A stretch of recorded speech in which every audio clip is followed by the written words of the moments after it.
Okay, so it's like 8 something in the morning. So far I've made my bed. I have breastfed the baby, washed my face, and I actually got dressed this morning. That doesn't happen every morning. And so far, we have the girls, and they're getting ready for their morning. And my boys have actually started doing some schoolwork. Sorry, it's dark in my hallway. I came in earlier this morning, and there's Peyton. He had already done some of his copy work, and my oldest is over here, and he is working on math. Yeah. So that is what we have done so far. We're getting ready to eat breakfast. I'm going to put my baby in his high chair, and we're gonna get some. Okay, so everybody I think has eaten breakfast, or they're eating breakfast. Now we're sitting at the kitchen table, and we are going to do our Bible lesson, and then we are going to read out of Treasure Island. We are doing, for Bible, we're doing Acts 10, 17 through 33 this morning. And then we are reading, I think we're on chapter 7. Let me look. We're on chapter 7 of Treasure Island. And while I'm doing this, I'm going to continue to feed the baby. And then my 3-year-old's over here. She is just gonna probably sit there. Okay, so we just had some technical difficulties, but we finished that little segment of what we were doing, and now we are working on the next page, which is it's gonna be a little writing assignment and a little picture study down at the bottom. All right, go ahead, Madeline. Let's study a brilliant passage written by Evelyn Stein from her book, The Little Count of Normandy. Read this passage.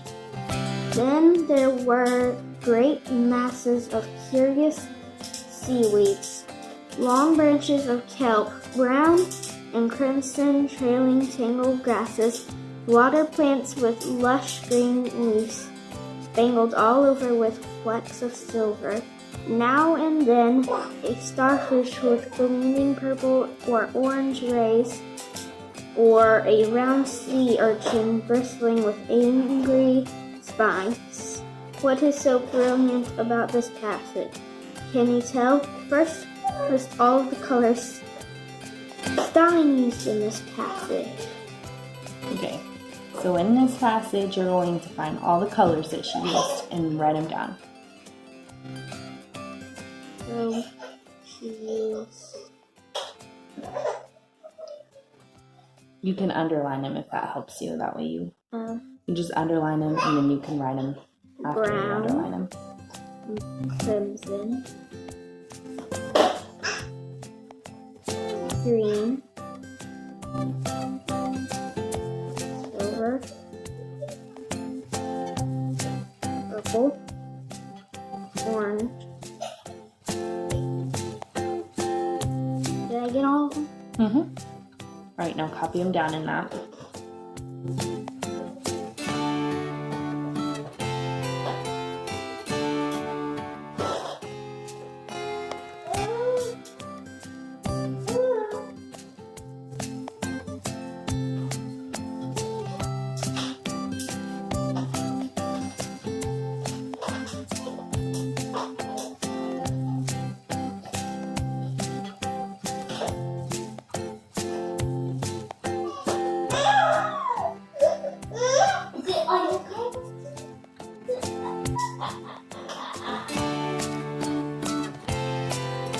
These colors help paint a vivid picture of the scene. Next, list all of the adjectives other than colors that Stein uses in the passage. So circle all the adjectives. That way you can distinguish them from the colors. So, It isn't an adjective explaining a noun. Yes, it describes the noun.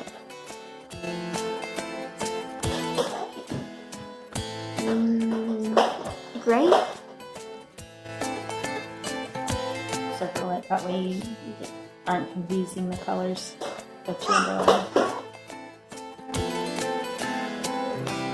Curious, right? I'm just making sure.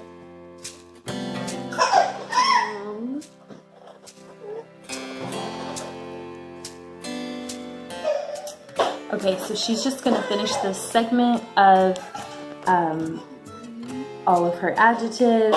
There's a couple more activities on finding the adjectives. Then she'll do her writer's notebook assignment. And she will also do a teacher study. I have my littlest one back here in the bouncer. And I have my other two are playing in the other room. Sometimes I have to have someone go play with my 3-year-old to keep her occupied. So that's how we handle that sometimes. Okay, so it's about 5 till 10, and now Kenton, my oldest son, he's working on his Good and the Beautiful activity. My daughter is at the kitchen table, and she's working on her writer's notebook assignment. And I got the little one over here, and he is playing and trying to get into the wipes. Then my other two are still playing in the other room, and as soon as we finish, we have history left after this, and as soon as we finish history, it's going to be Peyton's turn. He's the 3rd grader. It's going to be his turn to finish his schoolwork. Okay, so it's 10:32, and now we are starting lessons with Peyton. And Peyton will start with doing his copy work that I have made from his level 2. Go get a pencil, Peyton. And then we will move into this lesson. And if you notice, I have stuff marked out on the lesson, and that is simply because I like to do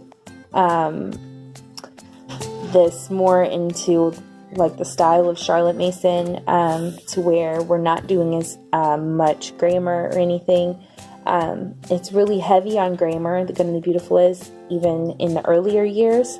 So we just kind of go through and mark out. Right now, Peyton is, hey, Kenton, can you get Weston, please?